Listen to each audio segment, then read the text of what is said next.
In the previous video, we saw that laser beam is visible in colloid and suspension but disappears in true solution. पिछले video में हमने देखा कि कैसे laser light का path collide और suspension में विजिबल था बट ट्रू सॉल्यूशन में विजिबल नहीं था. Why does this happen? Is there really something special? चलो जानते हैं. आज हम इस पूरी मिस्ट्री को समझने वाले हैं. उसके बाद मैं आपको ट्रू सॉल्यूशन, कोलाइड और सस्पेंशन में एक ग्रैंड कंपैरिजन कराऊंगी. ये कंपैरिजन आपके कंसेप्ट्स भी क्लियर करेगा और एग्जाम में आपके मार्क्स भी दिलवाएगा. आज के वीडियो में हम कंपैरिजन पढ़ने वाले हैं बेटा ट्रू सॉल्यूशन, कोलाइड और सस्पेंशन के बीच में. इससे पहले हम सबसे बड़ा डिफरेंस जो इसमें होता है पार्टिकल साइज का होता है. ट्रू सॉल्यूशन के जो पार्टिकल्स है वो 1 नैनोमीटर से भी छोटे होते हैं, वेरी वेरी स्मॉल. 1 नैनोमीटर को ऐसे समझो बेटा, 1 नैनोमीटर बराबर होता है 10⁻⁻9 मीटर. इसका क्या मतलब है कि 1 अपॉन यहाँ 0 कितनी बार आएगा, 9 टाइम्स. 1 नैनोमीटर किसके बराबर हो गया, 0.00, इस तरीके से 8 बार 0 लिख के फिर 1. ये है 1 नैनोमीटर, यानी कि कितना स्मॉल हो गया इसके पार्टिकल का साइज, जो कि हमें फिर नेकेड आई से नहीं दिखेंगे. जैसे इसका एग्जाम्पल था सॉल्ट इन वाटर. तो जो सॉल्ट के पार्टिकल्स हैं वो 1 नैनोमीटर से भी छोटे हैं, not visible to the naked eye, हमें आंख से भी नहीं दिखते. अब कोलाइड के पार्टिकल का साइज कितना है, कोलाइड के पार्टिकल का साइज है 1 से 1000 नैनोमीटर के बीच में. इंटरमीडिएट साइज मतलब ट्रू सॉल्यूशन के पार्टिकल से बड़ा और सस्पेंशन के पार्टिकल से छोटा, 1 से 1000 नैनोमीटर के बीच में इंटरमीडिएट साइज के हैं. ये भी हमें नेकेड आई से नहीं दिखते. सस्पेंशन के पार्टिकल्स का जो साइज है वो क्या है, 1000 नैनोमीटर से बड़ा है, लार्ज साइज के होते हैं ये, जो नेकेड आई से दिखते हैं. जैसे इसका एग्जांपल है सॉल्ट इन वाटर. कोलाइड का एग्जांपल हो गया मिल्क है, ब्लड है, स्टार्च इन वाटर है, फोग है इसका एग्जांपल, स्मोक है. सस्पेंशन में देखें तो सैंड इन वाटर है इसका एग्जांपल, मडी वाटर है. तो सैंड के पार्टिकल्स का साइज क्या है, 1000 नैनोमीटर से भी बड़ा. चॉक पाउडर इन वाटर भी किसका एग्जांपल है, सस्पेंशन का. नेचर कैसा है इसका, होमोजीनस. होमोजीनस बोले तो यूनिफॉर्म कंपोजिशन है इनके अंदर, एक जैसा कंपोजिशन.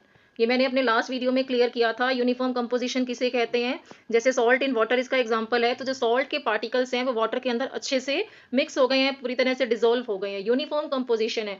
आप अगर सॉल्ट इन वाटर मिलाते हो तो उसका पहला सिप लो या लास्ट सिप लो, आपको एक जैसा टेस्ट आएगा. इट मीन्स कैसा कंपोजिशन है, यूनिफॉर्म. कोलाइड में देखें तो जैसे मिल्क का एग्जांपल है, ब्लड का है, ये होमोजीनस जैसा दिखता है. एक्चुअल में क्या होता है, ये हेट्रोजीनस. होमोजीनस हमें दिखता है, इसका अपीयरेंस होमोजीनस है, बट एक्चुअल में ये कैसा है, हेट्रोजीनस है. आपको और क्लियर करती हूँ. ट्रू सॉल्यूशन में क्या था, ट्रू सॉल्यूशन में जो सॉल्यूट पार्टिकल्स थे, जैसे सॉल्ट इन वाटर का एग्जांपल है, जो सॉल्यूट पार्टिकल्स वो क्या है, कंप्लीटली डिसॉल्व्ड है वाटर के अंदर. सॉल्ट के पार्टिकल्स वाटर के अंदर कंप्लीटली डिसॉल्व्ड है, यूनिफॉर्मली डिस्ट्रीब्यूटेड है, इसको ऐसे बोले हम. लेकिन कोलाइड में क्या है बेटा, कोलाइड के अंदर पार्टिकल्स जो है वो डिसॉल्व नहीं है.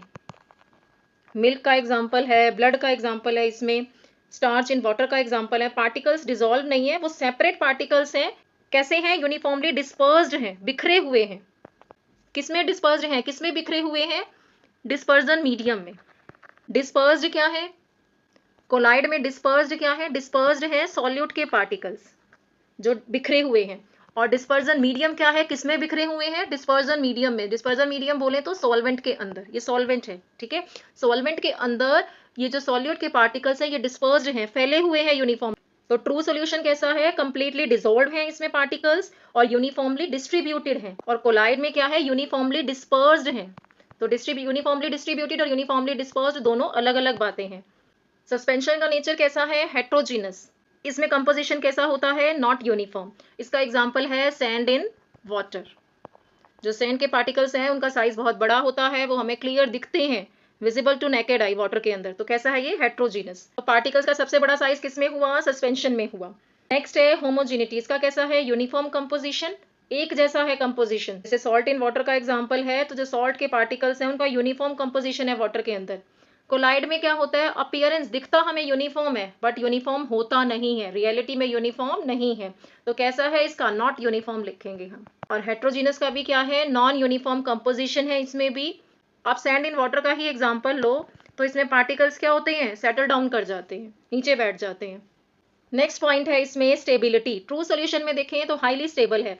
सॉल्ट इन वाटर का एग्जांपल लिया, शुगर इन वाटर है, तो इसमें पार्टिकल्स जो हैं वो सेटल डाउन नहीं होते. क्यों नहीं होते, क्योंकि सॉल्ट जो है वो वाटर के अंदर अच्छे से डिसॉल्व हो जाता है, मिक्स हो जाता है यूनिफॉर्मली, इसके पार्टिकल सेटल डाउन नहीं करेंगे. अगर मैं कोलाइड का एग्जांपल लूँ, क्लियरली स्टेबल, इसमें भी पार्टिकल्स जो है वो सेटल डाउन नहीं करते। हम मिल्क का एग्जांपल लें, ब्लड का एग्जांपल लें, स्टार्च इन वाटर का एग्जांपल लें, तो उसमें भी पार्टिकल्स जो है वो सेटल डाउन नहीं करते। सस्पेंशन में है अनस्टेबल, सैंड इन वाटर का एग्जांपल लो, आपने सॉल्यूशन को रख दिया थोड़ी देर के लिए तो आप देखेंगे सैंड के जो पार्टिकल्स हैं वो सेटल डाउन नीचे बैठते जाएंगे। नेक्स्ट पॉइंट है इसमें सॉल्युबिलिटी, तो हमने सॉल्ट इन वाटर का एग्जांपल लिया। ट्रू सॉल्यूशन में या शुगर इन वाटर का सॉल्ट क्या होता है, उसके पार्टिकल्स अच्छे से डिसॉल्व हो जाते हैं वाटर के अंदर, कंप्लीटली डिसॉल्व हो जाते हैं। कोलाइड में क्या है, मिल्क का एग्जांपल है, ब्लड का है, स्टार्च इन वाटर का एग्जांपल है। अगर हम स्टार्च पाउडर को वाटर में मिलाएं तो इसके जो पार्टिकल्स हैं वो डिसॉल्व नहीं होते, बिखरे रहते हैं। सस्पेंशन में एग्जांपल ले सैंड इन वाटर का, तो सैंड के पार्टिकल्स भी वाटर में डिसॉल्व नहीं होते। नेक्स्ट है फिल्ट्रेशन। ट्रू सोल्यूशन है, सॉल्ट इन वाटर है, शुगर इन वाटर है, अगर तो आप देखेंगे फिल्टर पेपर से सॉल्ट के पार्टिकल्स पास कर जाते हैं। फिल्टर पेपर पे कोई रेसिड्यू, कुछ नहीं बचेगा, सारे नमक के जो पार्टिकल्स हैं वो फिल्टर पेपर से पास हो जाएंगे। ऐसे ही आप कोलाइड का एग्जांपल लें तो इसमें भी आपने यहाँ फनल लगा दी बेटा और फिल्टर पेपर लगा दिया, अगर कोलाइड के पार्टिकल्स को पास कराओ यहाँ पर तो भी वो फिल्टर पेपर से पास हो जाएंगे, कोई रेसिड्यू नहीं बचेगा। लेकिन सस्पेंशन इन वाटर का जो सस्पेंशन है इसको हमने डिस्टर्ब नहीं किया इस सस्पेंशन को, और फिर हम इसको देखेंगे कि फिल्टर पेपर पर हमें सैंड के पार्टिकल्स मिल जाएंगे। रेसिड्यू बचता है फिल्टर पेपर पर, सैंड के पार्टिकल्स मिल जाते हैं हमें फिल्टर पेपर पर, फिल्टर पेपर से पास नहीं होते, don't pass through filter paper. Next है टिंडल इफेक्ट। सबसे पहले ये समझेंगे बेटा टिंडल इफेक्ट है क्या। The Tyndall effect is the phenomenon in which the path of a beam of light becomes visible when it passes through a collide because the colloidal particles scatter the light. क्या है, scattering of light is called Tyndall effect. Light का बिखरना, scatter means बिखरना, light के बिखरने को ही हम Tyndall effect कहते हैं।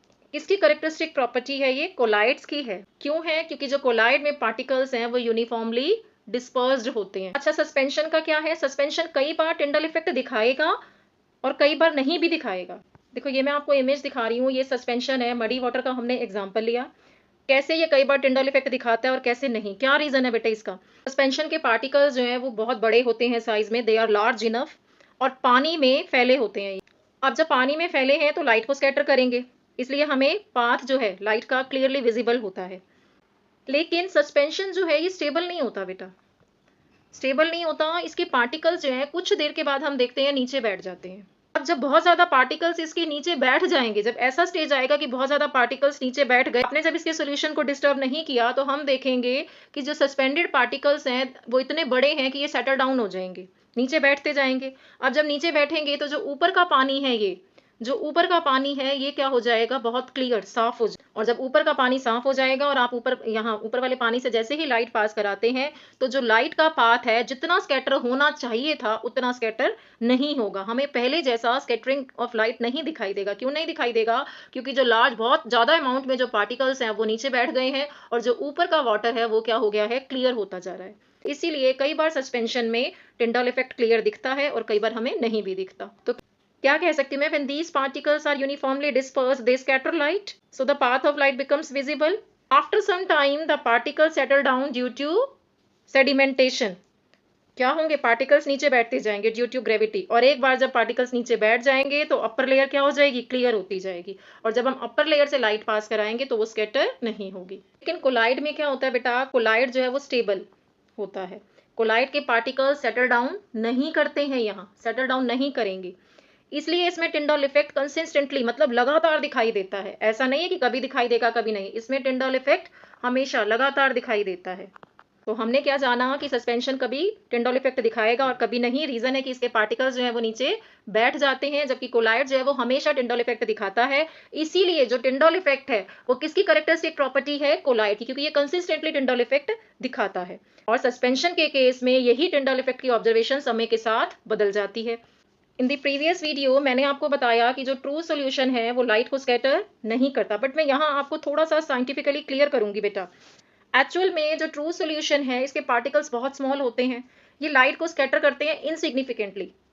क्या मतलब है इसका, यानी स्कैटरिंग इतनी कम होती है ट्रू सोल्यूशन में कि हमें दिखाई नहीं देती, हम अपनी आंखों से नहीं देख पाते, और इसीलिए ट्रू सोल्यूशन है इसके पार्टिकल्स ही इतने छोटे हैं कि वो लाइट को इनसिग्निफिकेंटली स्कैटर करते हैं, और लेजर लाइट जो है वो दूसरी तरफ से बाहर निकल जाती है, हमें सॉल्यूशन के अंदर से दिखाई नहीं देती है, दूसरी तरफ से बाहर निकलेगी। अगर इसके सामने कोई दीवार होती, कोई स्क्रीन होती बेटा, तो हमें उस पर एक ब्राइट लेजर स्पॉट दिखाई देता।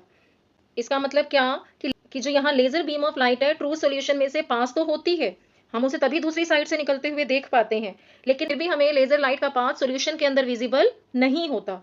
ऐसा क्यों? क्योंकि जो ट्रू सॉल्यूशन के जो पार्टिकल्स हैं वो बहुत स्मॉल हैं, तो इसलिए ये लाइट को कैसा स्कैटर करते हैं? इनसिग्निफिकेंटली।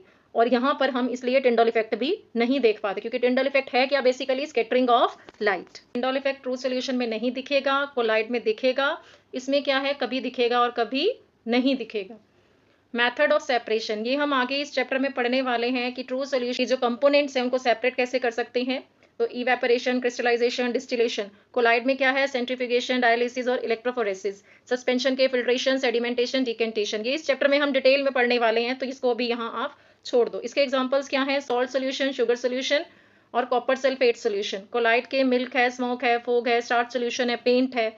सस्पेंशन के example muddy water, sand in water, chalk powder in water. Shaving cream, shaving cream भी किसका एग्जाम्पल है? कोलाइड का। कुछ क्वेश्चंस हैं आपके लिए, अपने आंसर्स कमेंट में लिखना। मैं इस बार असर्शन बेस्ड क्वेश्चंस भी लाई हूँ बेटा। मिलेंगे नेक्स्ट वीडियो में, जिसमें मैं आपको सॉल्युबिलिटी के बारे में पढ़ाऊंगी।